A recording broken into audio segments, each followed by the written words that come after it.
All right, thank you very much, JB. Is Mike Tyson the biggest puncher for his weight that we'll see in the ring tonight? Maybe, maybe not, because Manny Pacquiao is the biggest punching 122-pound fighter to have come along in a while. Tail of the tape, Pacquiao with a 10-year age advantage over Jorge Eliezer Julio. Pacquiao an inch and a half taller. Julio with long arms and a 1-inch reach advantage.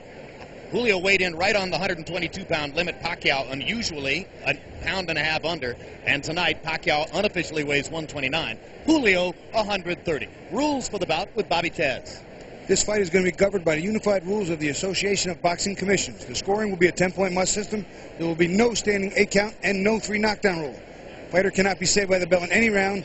Only the referee can stop the fight. And in case of an accidental foul, we go to the scorecards after round number 4. First to enter, Jorge Eliezer Julio, fighting now out of Montebello, California, originally from Magdalena, Colombia, and Barranquilla, Colombia, where he grew up. 44 wins, 3 losses for Julio, but 45 of those 47 fights in lower weight classes. He's only moved up to this 122-pound class for his last 2 fights, and he got 1 win and then a 10-round decision win over Darryl Pinckney. Darryl Pinckney's got to be the best 25-win, 29-loss fighter anywhere in the sport. Well, I'll tell you what, he's not a bad fighter. He's very experienced. I saw him fight and did his fight against Tapia. He'll keep it close. He's game, hem box, a little power, decent chin. All around, not a bad fighter. Julio lost to Johnny Tapia 2 years ago. Later lost to Adan Vargas as well before moving up from 118 pounds. He says he was too weakened by making the weight limit. Now here comes Pacquiao. In his last fight, he was the victim of a brutal siege of fouls by Agapito Sanchez in a fight which wound up in a technical draw in San Francisco. The fight was on HBO. It had the strong-minded Larry Merchant calling for Sanchez to be banned from boxing.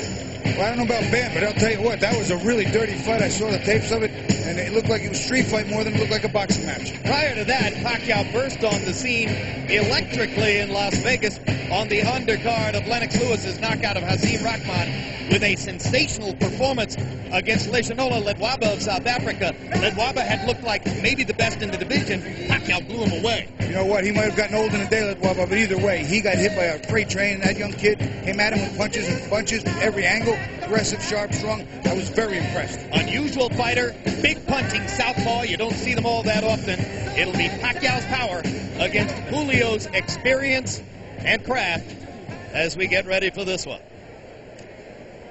And on this unusual hybrid night, the heavyweight championship fight from Alice in Wonderland, another ring announcer, Michael Buffer.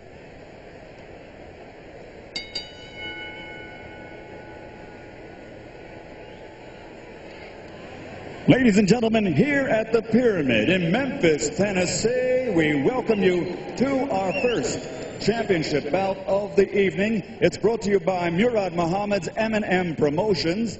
The 3 judges at ringside scoring this contest will be Paul Artiste, Bruce Foster, and Freddie Steinwinder. And when the bell rings, your referee in charge of the action, Bill Clancy. And now, ladies and gentlemen, 12 rounds of boxing. This is for the IBF Junior Featherweight Championship of the World. Introducing first, fighting out of the blue corner, wearing purple and weighing in at 122 pounds. His professional record, an excellent one. It stands at 44 victories, including 32 knockouts with 3 defeats. From Montebello, California, here is the challenger, the former 2-time world champion, El Conquistador, Jorge Eliezer Julio. And his opponent across the ring, fighting out of the red corner, wearing blue trimmed with red and white, officially weighing 120.5 pounds. His professional record also outstanding, 33 victories, including 24 knockouts with only 2 defeats and 1 bout even.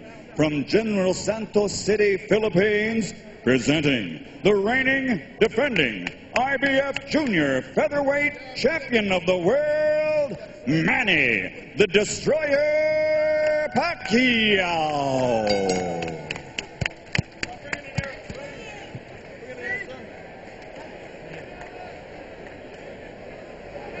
Okay, gentlemen, 12 rounds for the championship. We went through the rules in the locker room. I want a good, clean fight. Protect yourself at all times. Punches here are okay. Punches right here at the top are okay. Any questions? No question. Touch gloves. Good luck. Here we go, Freddie. Bruce, Paul, you ready?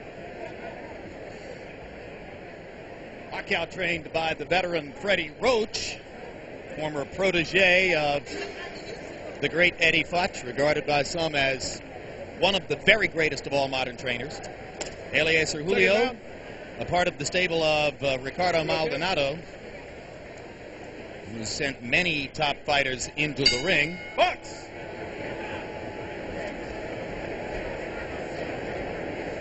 Maldonado was also the manager of Agapito Sanchez, who fouled Pacquiao so ruthlessly in San Francisco, and Freddie Roach said to us yesterday, I wouldn't be surprised if Julio tries to do the same doggone thing. Guilt by association, maybe. Or just trying to get Pacquiao ready to be more protected this time, perhaps. Freddie says he would like for Pacquiao to learn to foul a guy back when he fouls him. But Pacquiao's too sportsmanlike to do so, he says. Well, I can't imagine anyone fouling me when I were fighting that many times, me not like it one back. So this must be a real good kid. Big left hand by Pacquiao. Julio stops him in his tracks there with a left hand counter. Both fighters using their jabs early, and I think Pacquiao has already gotten some of Julio's respect for his power. I think so. You can see that Julio has got a concerned look on his face. You can see a little bit of strain in his eyes when he gets hit with some of those punches. Pacquiao can punch.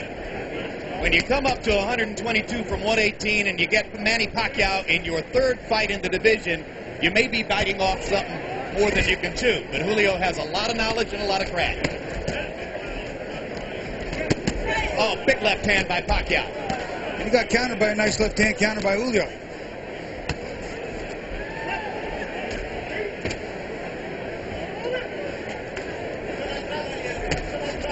Sometimes the first couple of punches might rock you, but then you taste the power and sort of get used to it, right, Bobby? Well, you know, there are times that you can sort of adjust to it. But if you get caught one of those and you're not looking, I'll tell you what, your legs come right out from under you. And you catch you looking, boy, oh boy, it hurts so much more. Pacquiao with a body shot after missing with the wild right hand. You can see what a big hitter Pacquiao wants to be. Throws every punch with aggressive intentions. Julio, a little bit more of a change-up artist, and holding his own now after a rough first minute. And one of the things, there's a beautiful straight left hand by Pacquiao, but one of the things that's helping Julio is that jab. It's offsetting the combinations of Pacquiao. Put your heads. Put your heads. Pacquiao saying it was an elbow. Whoa, keep up. And there's a low blow. So already an elbow and a low blow from Julio making contact with Pacquiao, and that's exactly what Freddie Roach suggested he thought might be the case.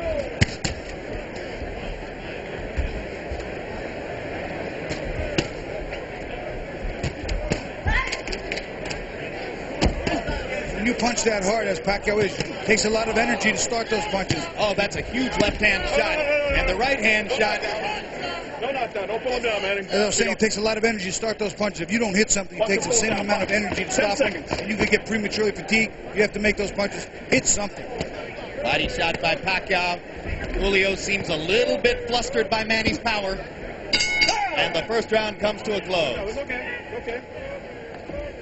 And when we go to Manny Pacquiao's corner, where they may speak some Tagalog, our interpreter is Ernie Kalu.